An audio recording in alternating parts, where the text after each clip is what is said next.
11-сентябрга карата күндүн маанилүү жаңылыктары, саламатсыздарбы? Медведев мигранттарга үй бүлөсүн Орусияга алып келүүгө тыюу салууну сунуштады. Орусиянын коопсуздук кеңешинин башчысынын орун басары Дмитрий Медведев убактылуу жумуштарда иштеген мигранттарга үй бүлөсүн Орусияга алып келүүгө тыюу салууну сунуштады. Бул тууралуу ал 5-сентябрда ТАСС агенттигине билдирди. Медведевдин айтымында мындай чектөө мигрант үй бүлөлөрдүн анклавтарына тиешелүү болушу керек. Биз албетте ал жактагы айрым тенденцияларды жеңе албайбыз, бирок убактылуу иштегени келген адам эмнеге үй бүлөсүндө ала келиши керек деп суроо салды Медведев. Мындан тышкары ал Орусияда жашап жаткан мигранттардын балдары орус тилин билбесе, билим берүү мекемелерине киргизилбеш керектигин билдирди. Акырындап ойлонбостон тилди үйрөнүүгө мажбурлоо керек. 1-класстагы балдардын 4төн 1 орусча билбегени акылга сыйбас көрүнүш, деди Медведев. Буга чейин Мамдуманын башчысы Вячеслав Володин да мигранттарга үй бүлөлөрүн Орусияга алып келүүгө тыюу салынышы керектигин айткан.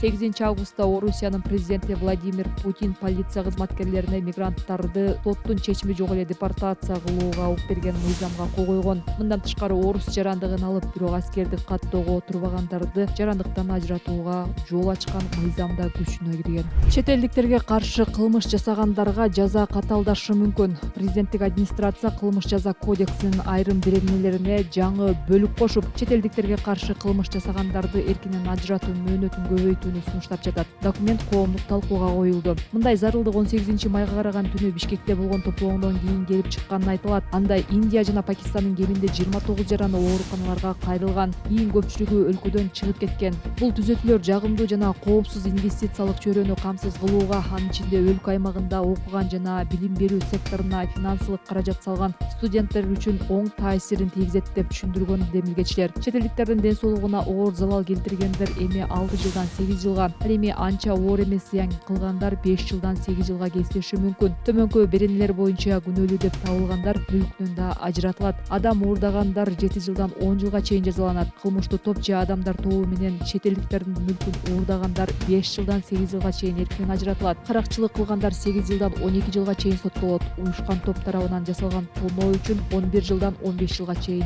жаза каралган. Ош тамактануучу жайдан ууланган 10 адамдан стафилококк ауреус микробу табылды. Ош шаарында Умаров кафесинен тамактангандан кийин ууланып ооруканага кайрылган 10 адамдан стафилококк ауреус микробу табылды. Алар айыгып үйлөрүнө чыгарылганын 11-сентябрда Ош шаардык санитардык эпидемиологиялык көзөмөлдөө борборунан билдиришти. Бейтаптар 4-сентябрда кафеде тамактанып, анын эртеси күнү кусуп ичип өтүп ооруканага кайрылган. Ооруканага 5 адам жаткырылып, калгандары амбулатордук шартта дарыланган. Уулангандардын арасында 3 өспүрүм бала да болгон. Уулануу фактылары аныкталгандан кийин кафе дароо жабылып, тазалоо жана дезинфекциялоо иштери жүргүзүлгөн. Жарандар ооруканага кайрыла баштаганда эле тамактануучу жайды жапканбыз. Ошол күндөн баштап тазалоо иштери жүрдү. Сакталып турган азык-түлүктөрдүн баары жок кылынды. Биз айткан талаптарды аткарган соң бүгүн кафени иштетүүгө уруксат берели деп жатабыз, деп билдиришти санэпидемстанциядан.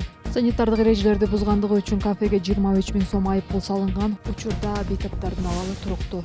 Депутаттар Минкапты мурдагы окуу графигине кайтарууга чакырышты. Депутат Дастан Бекешев парламенттин 11-сентябрдагы жыйынында Бишкектеги студенттердин жаңы окуу графигине каршы пикирин билдирди. Анын айтымында мурда жол тыгындары 19:30га чейин болсо, азыр 21:30га чейин созулуп кетүүдө. Балким студенттерге эксперимент жасаганды токтотобуз. Бул чечимди жокко чыгаргыла. Кечки саат 8-де эч кимдин окуусу келбейт, эч кимдин сабак бергиси келбейт, деди Бекешев. Анын бул пикирин кесиптештери Нурланбек Шакиев менен Марлен Маматалиев да колдоду. Алар жаңы графиктен улам балдар да, студенттер да кыйналып жатышканын кошумчалашты. Депутаттардын айтымында мектеп окуучуларына саат 7:30дагы сабактарга жетишүү үчүн таңкы саат 6да турууга туура келүүдө. Жыйынтыгында алар сабактарда уктап калып жатса, түштөн кийинки нөөмөттө окугандар кечки тамагын саат 10-11лерде ичүүгө аргасыз болууда. Буга байланыштуу эл өкүлдөрү Бишкек мэриясы менен Минкапты мурдагы окуу графигин кайтарууга чакырышты. Билим берүү министрлигинин Кактус медиа басылмасына жаңы окуу графигине алар да каршы болгонун билдиришкен. Биз Минкапка терс корутунду бергенбиз. Бүгүнкү күндө окуу жайлардан бул чечимди жокко чыгаруу өтүнүчү менен көптөгөн кайрылуулар болууда. Алардын негизинде мэрияга жана Минкапка кат даярдап жатабыз, деп билдиришти министрликтен. Буга чейин Бишкектеги жогорку окуу жайлардын жана колледждердин студенттери жаңы окуу графигине каршы петиция жарыялашкан. Алар жол тыгындарына студенттер себеп эмес экенин, анткени алар негизинен коомдук транспорт менен жүрүшөөрүн билдиришкен. Мындан тышкары экинчи нөөмөттө окугандардын сабагы кечки 8-9да гана аяктап, жумуштары менен айкалыштыра албай калып жатышканына даттанышкан. 4-сентябрдан бери петицияны 900дөн ашык студент колдоду. Июлдун аягында Минкабтын төрагасы Акылбек Жапаров Бишкектеги мектептерде сабактарды 8ден эрте, жогорку окуу жайлар менен колледждерде 10дон кийин баштоо тууралуу токтомго кол койгон.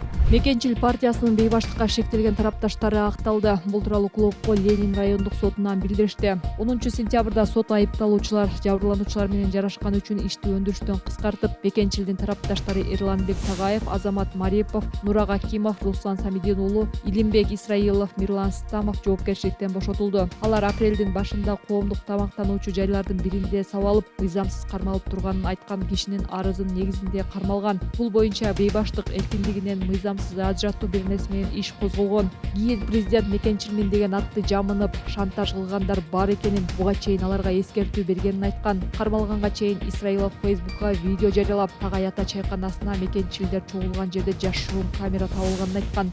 Андагы адамдар подстава кылуу аракети болгонун айтып, президенттин иш башкармалыгы менен администрацияда иштеген кишилердин атын аташкан.